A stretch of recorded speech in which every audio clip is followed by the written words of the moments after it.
పనిగట్టుకుని హైడ్రాని బదనం చేస్తున్నారని అన్నారు కమిషనర్ రంగనాథ్. తెలంగాణ రాష్ట్రీయ లోక్దళ ఆధ్వర్యంలో నిర్వహించిన రౌండ్ టేబుల్ సమావేశంలో హైడ్రా కమిషనర్ రంగనాథ్ పాల్గొన్నారు. ఇప్పటివరకు హైడ్రా 600 ఆపరేషన్లు చేపట్టిందని అన్నారు. ప్రభుత్వ ఆస్తుల పరిరక్షణ కోసమే హైడ్రా ఉందని అన్నారు. జనరల్ గా పబ్లిక్ గెట్ ఫీలింగ్ దట్ ఇతని మీద యాక్ట్ చేయరు, ఇతని మీద యాక్ట్ చేస్తున్నట్టే కొన్ని ప్రాబ్లమ్స్ వచ్చినప్పుడు వీ ఆస్క్ ఫర్ క్లారిఫికేషన్ ఇది అడుగుతుంటాం.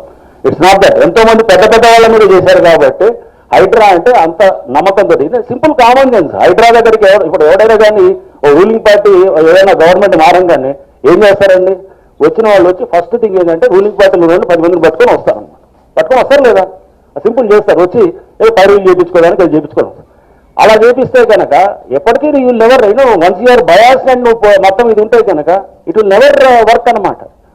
That is reason why Hydra flooded with complaints ఇప్పుడు. ఎందుకంటే ఆ ట్రస్ట్ అనేది పబ్లిక్ హైడ్రా అనే ఇన్స్టిట్యూషన్ మీద పెట్టారు కాబట్టి వస్తుంది. కాబట్టి ప్రజావాణి మధ్యలో నెలన్నర బ్రేక్ ఇచ్చి పాత పెటిషన్స్ అన్ని చేయాల్సి వచ్చింది. మళ్ళీ మళ్ళీ నుంచి స్టార్ట్ చేస్తున్నాం.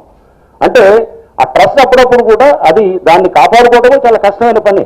బట్ వీఆర్ నిరంతరం అంటే మేము మాకు 100కి 100 ఉన్నదని నేను అన్ను 50% 60% వచ్చినా కానీ we will have to make ఇది